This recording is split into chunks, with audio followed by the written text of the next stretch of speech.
I'm Sally, a 50-year-old housewife. Both of my children are working adults. They've left home and are living on their own.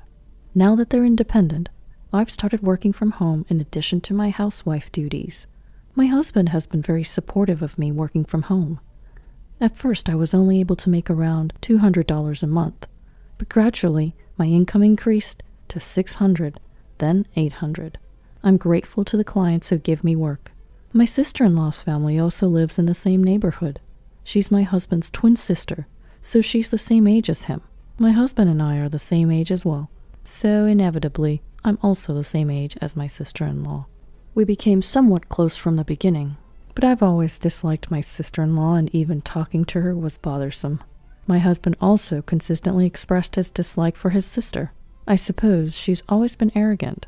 She's very conceited, loves to look down on people, the type of woman who loves to show off, and it's quite annoying. At her place, she has a bedridden son. For me, he's my nephew. Tommy is 24. He has suffered from a serious illness since he was little, and he can hardly move his body. Therefore, he's always lived in bed. One day, my sister-in-law texted me. It was a snide and condescending text. "I'm going to be in Hawaii starting today. I booked a luxury hotel, and I'll be enjoying a whole week there. Well, I guess you can't go, right? Because my poor little brother doesn't make much money. Aren't you guys such a poor middle-aged couple? You're probably on the verge of divorce." Huh? I'm going to be in a swimsuit attracting everyone's attention on the beach. You, with your matronly figure, can't even wear a swimsuit, right? Your belly must be saggy after having 2 kids. But I only have Tommy, so I'm still slim and firm. Nobody would guess I'm 50. Not like you, a fat old woman. How rude could she be? It's true that I have 2 children. They were born close together, so my body didn't snap back right away. Even now, I can't say I have a toned, beautiful belly. I have a matronly figure, but so does my sister-in-law. My sister-in-law seems to have a lot of confidence in herself, but to me, she's the same level. If she was a very beautiful and well-shaped person, I might be able to tolerate her comments. But why do I have to hear this from my sister-in-law? Moreover, I wondered what she was going to do with Tommy. So what's going to happen with Tommy? Are you leaving him somewhere or having someone come in every day? Even staying overnight? Huh? There's no way I'm doing that. It's a hassle. He'll be fine just sleeping at home, won't he? Anyway, I left some drinks and things by his bed. That's horrible. How can you do such a thing? What? I don't need to be told by someone like you who hasn't had any hardship. My life is messed up because of him. I shouldn't have had a son like that. Well then, I'll take care of him. I'll go get Tommy now. Do whatever you want. I'll be happy if he's gone. Just wait. I'll be there shortly. And so I headed towards my sister-in-law's house. It's a mere 5-minute drive, so it's very close. Tommy is bedridden and uses a special wheelchair to get around. That's why I headed there in a station wagon, which can accommodate a wheelchair. You really came for this kind of guy? Yes, I did, because I feel sorry for Tommy. He's just a burden, just lazing around doing nothing at his age. Well, you're also a full-time housewife loafing around, so you're perfect for each other. I'm doing remote work, you know. I'm not a housewife loafing around, and not all housewives are loafers, right? Pff, remote work, huh? That's not a real job. Both my husband and I are full-time employees. You're basically just a housewife. It'd serve you right to spend the rest of your life taking care of Tommy. Oh, is that so? Let's go, Tommy. Okay. Tommy seemed to be rather downcast. It can't be helped, as he's being treated like this by his biological mother. I understand that taking care of a sick child is very difficult, but it's too cruel to say such things right in front of him. At the very least, if she has to vent, I wish she would do it somewhere out of the child's sight. It doesn't matter whether the child is an adult, because anyone in the same situation will definitely get hurt. After some time, I managed to bring Tommy to our house. Then my husband came home. "Oh, Tommy, why are you here?" "Uncle David, I'm sorry. The truth is, your sister was going to leave Tommy behind because she's going on vacation, so I said I'd bring him home. I'm sorry for doing this without consulting you first." "No, it's all right. My sister must have lost her mind. Leaving him behind is just the lowest. Tommy, feel free to stay here from now on. We'll take good care of you." "Uncle David, that's right. You don't have to worry about anything. I've loved you since you were a kid." "Thank you, Aunt Sally." I absolutely detest my sister-in-law and her husband.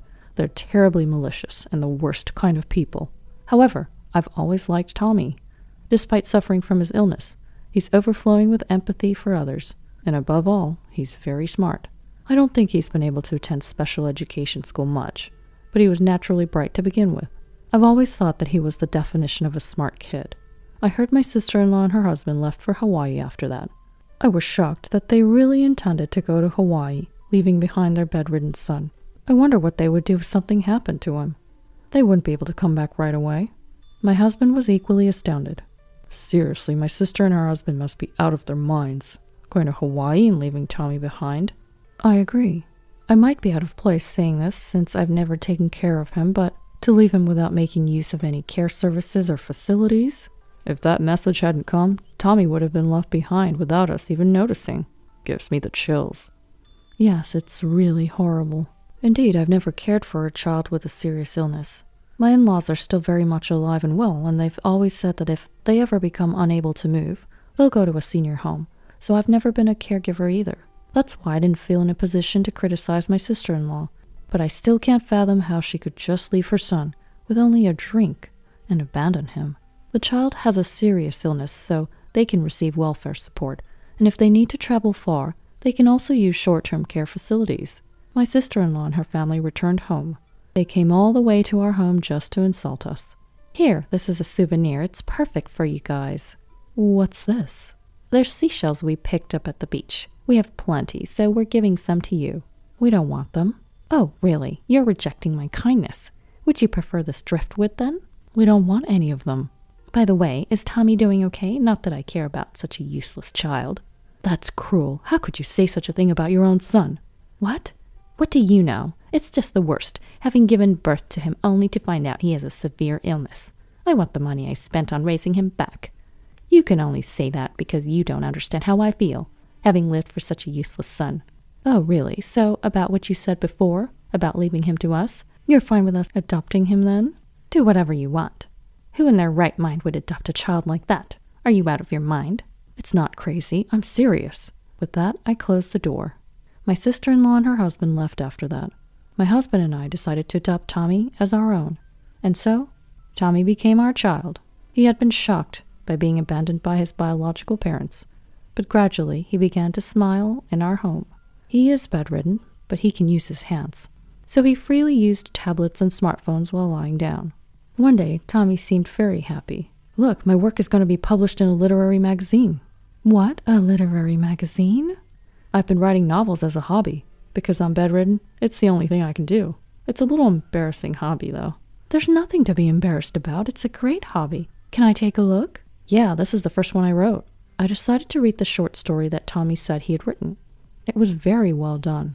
It really hit home. This is amazing. I can't believe how good it is. I can't really describe my feelings in words.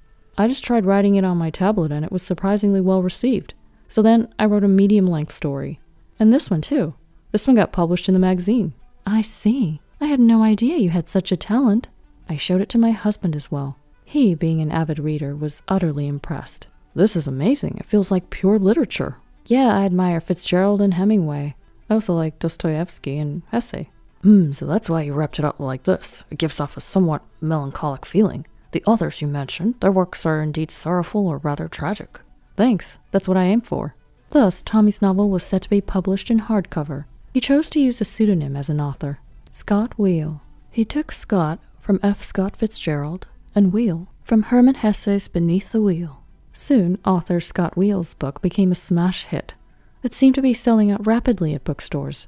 There was even a dedicated section for his books at the local bookstore, which made me happy. Then, Tommy won the Pulitzer Prize. We were all surprised. I won the Pulitzer Prize? That's amazing. You really did work hard for this. Oh, Tommy's wonderful talent has been recognized by the world. There's nothing more joyful. Yes, even someone bedridden like me can become a recognized writer. No one should ever give up on their dreams. I need to take a page out of your book. Then a press conference was arranged. Of course, without us. Tommy couldn't go on stage. He needed to be seated in a special wheelchair. His upper body needed to be secured. I wheeled him into the venue. Tommy seemed tense, his facial expression showing nervousness. Finally, the press conference began. Tommy was in front of many flashing cameras. The live television broadcast began as well. I, Scott Wheel, am a bedridden author. Since childhood, I've suffered from a serious illness and spent most of my time in bed.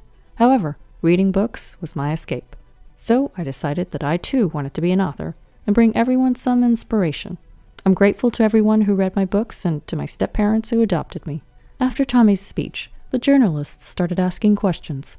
Some were rather insensitive. They probed about why he was adopted.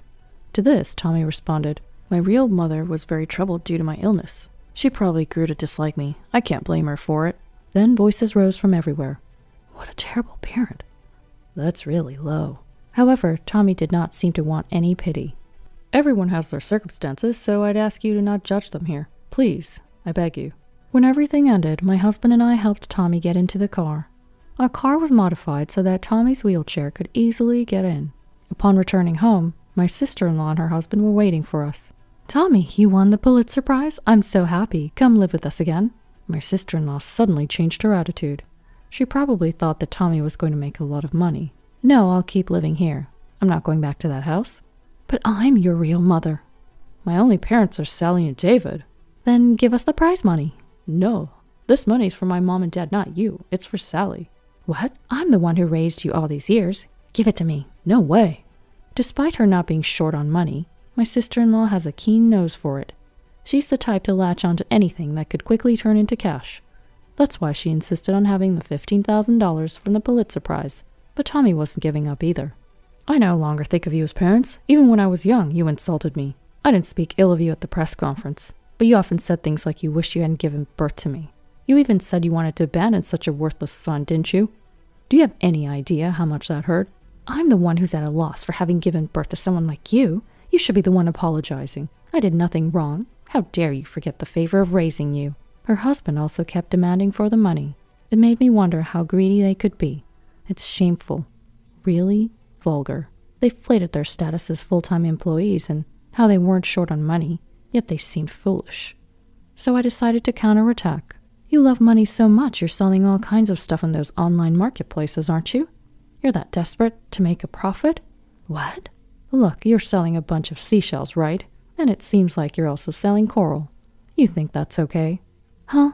Everyone buys seashells to decorate their homes." "No, that's not okay. Maybe taking a few seashells as a souvenir from a beach in Hawaii is okay, but certainly not coral. Even if you say it's not okay, they're beautiful and they're not alive, so what's the problem?" "It's not about that. Both seashells and coral are important in forming the beach. Even if the coral is dead, it's not okay to take them home. It's even written on Hawaii's official website. Maybe check out the fishing regulations of Hawaii. It'll show you it's not okay. And seems you might even have to pay a fine if it's deemed malicious." "What? No way, I absolutely refuse." "Well, since you're selling them on the online marketplaces, it's definitely malicious. So I'm going to report you. We're going inside the house now. Bye." "No, don't." "I totally will. You'll definitely get caught. I can't wait." And with that, we swiftly went inside our house. Immediately after, we contacted the police. Anyone might pick up a few seashells, but I saw it on the online marketplace. My sister-in-law was selling a huge amount of seashells and coral, and it was a ridiculously large amount. I thought she was a poacher or something. She might have thought it was okay to take coral as long as it wasn't alive, but ignorance can be scary.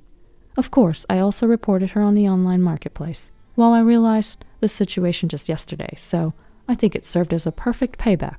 Ever since then, my sister-in-law got involved with the police and ended up paying fines. I hope she realizes the gravity of her actions. She has done something so serious that she should reflect on her actions. Since then, my sister-in-law has stopped coming to our house. I wonder if she's scared that I might do something again. As far as I'm concerned, I wouldn't do anything unpleasant to her, unless she does something to me.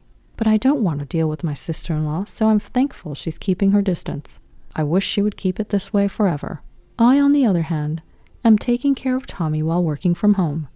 I'm also getting help from a caregiver, so I don't have to do everything on my own.